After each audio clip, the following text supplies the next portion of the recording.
Welcome to Unhinged Magi! Woo! Okay. Alright, you excited? I'm excited. Alright, we're going to be talking about the 2 best ways to buy in to old school Magic. Yep. Yes, because it's such a fun and get deck to play. It's fun. It's so much good. It's so cool. You got to pair your shades. You got to get your cash on the table. Hundreds of thousands of dollars. Right? So to get in there, you need to take all your money and just hand it to somebody, and then they give you the cards. Yep. That's it. That's it. We're done. Yep. And the second way is to get all of somebody else's money and put it in.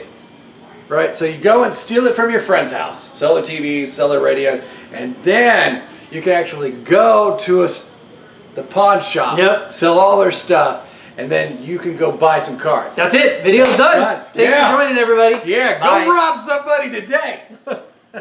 No, that's not how to do it. We actually literally do have good advice on how to, like, the 2 best ways to enter the old school format. We do, we do. So one of the ways actually requires people to actually have a large amount of money they're going to invest, and they just want to get the best price for cards. Yeah, a large amount of this. A large amount of these. Dollar bills, y'all. Yep. So that's one of the ways. The other way is to slowly buy in over time, and this is what, like, a lot of you are going to do that just didn't really have time to, invest money into Magic a while ago. You don't have a big chunk of cash, but you want to get into the old school format because you see what the card prices are basically doing, and you see that it's pretty good, and you want to get in there, but it seems like you can't surmount that wall. It's too big of a wall. Yeah.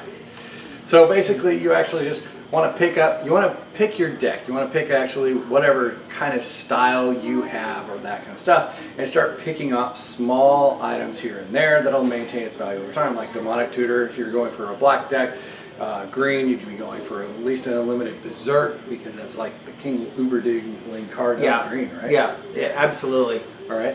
So, and if you pick out these individual pieces, as Edwin can tell you, that you can just store these away for years and they kind of maintain their value. That's one of the nice things about the old school cards. Now, unlike the newer formats where Wizards is going to reprint them, they're going to drop the value, they're all eventually just going to get hammered. I mean, Wizards is going to like scan like a radar, look on the horizon for anything that's got any value, and that's what they're going to go print, because they want to sell those box prices. They want to get that pretty money. They want the money. They just want to work it.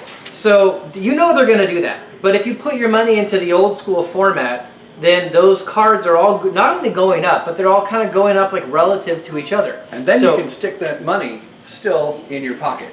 It's just one of those things that you can do. So and then you can look at it like that, and then pull it out here like that, and then tweak it. You can do that. Okay. So yes, if you took, like, let's say you're going to take $200. Now this is of the 2 ways. This is the smaller way. He's going to take. So you got your $200.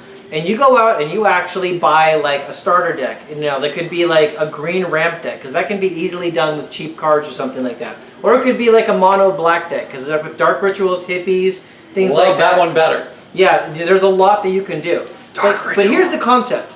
You take your $200 and you buy your black decks. That's gone now because I bought my black deck. Oh. So I go and I play with other old schoolers, and as I'm playing with them... You steal their card? No. We don't steal.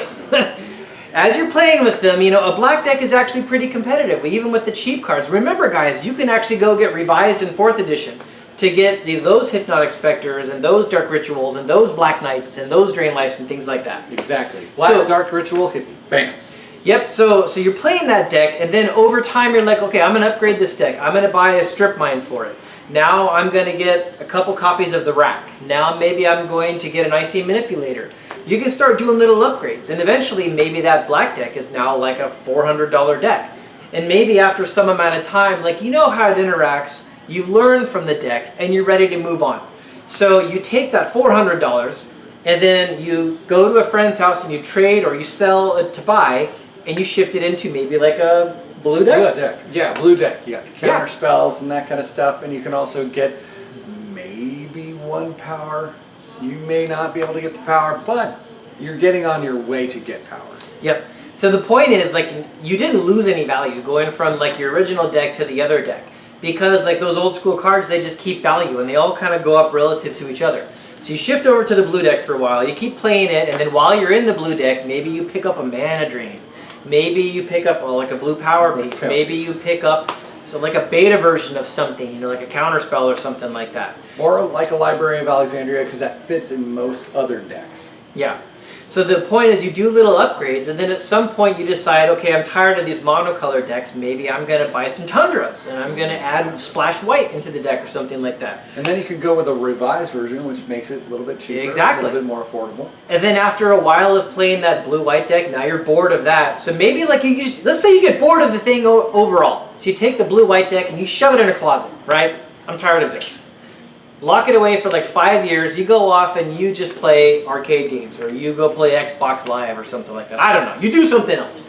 You come back 5 years later, and what happened to your card value? Hey, it went up. Craziness. Look at this. Look at this price. Isn't that crazy? It's awesome. Yeah. I can actually sell this and get money, money, money.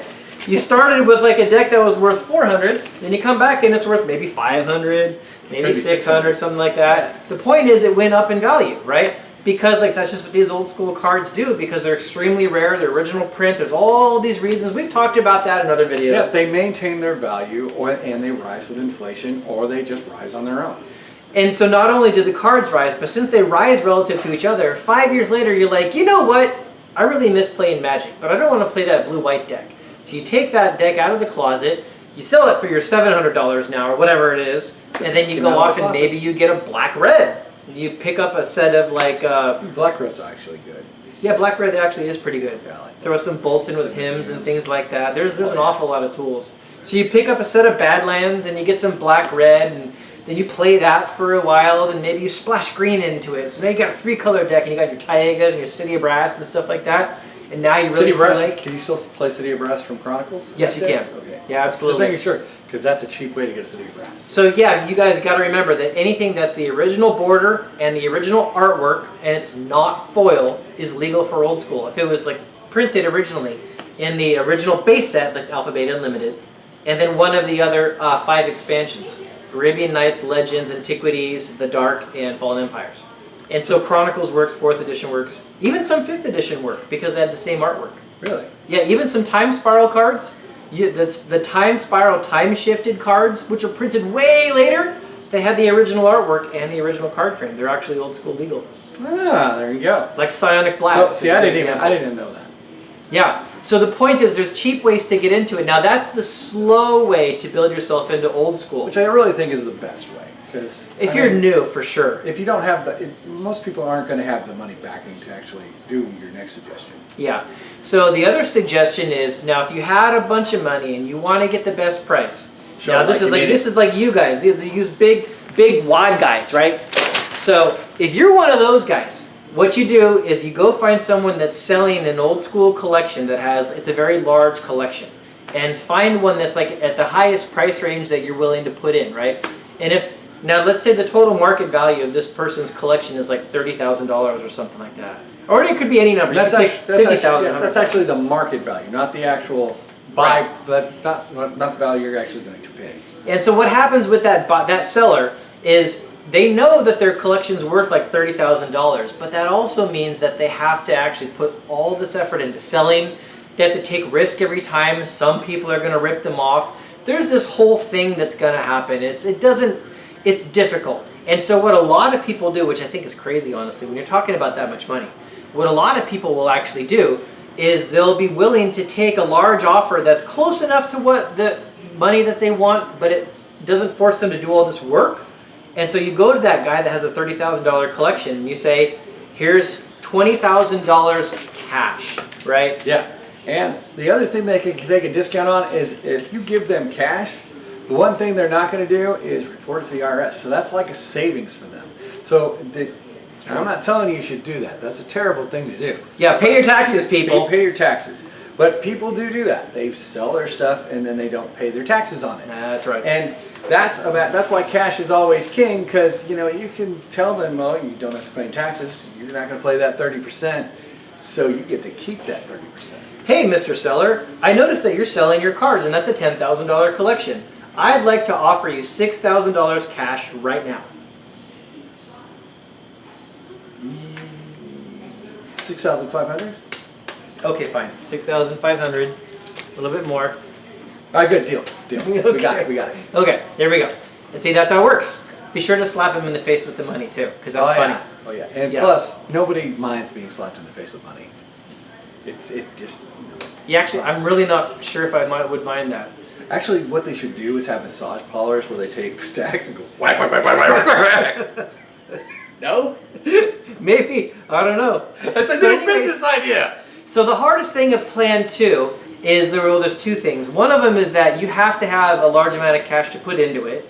And then the second thing is you have to apologize to your wife. No, I'm just kidding. Yes. Now the second thing is you have to find someone that's willing to sell their collection. Now oftentimes when I've told people about this kind of plan, they'd be like, well, where do I go to buy it? Well, that's the hard part. It's going to take research. You're going to have to like get involved in the community.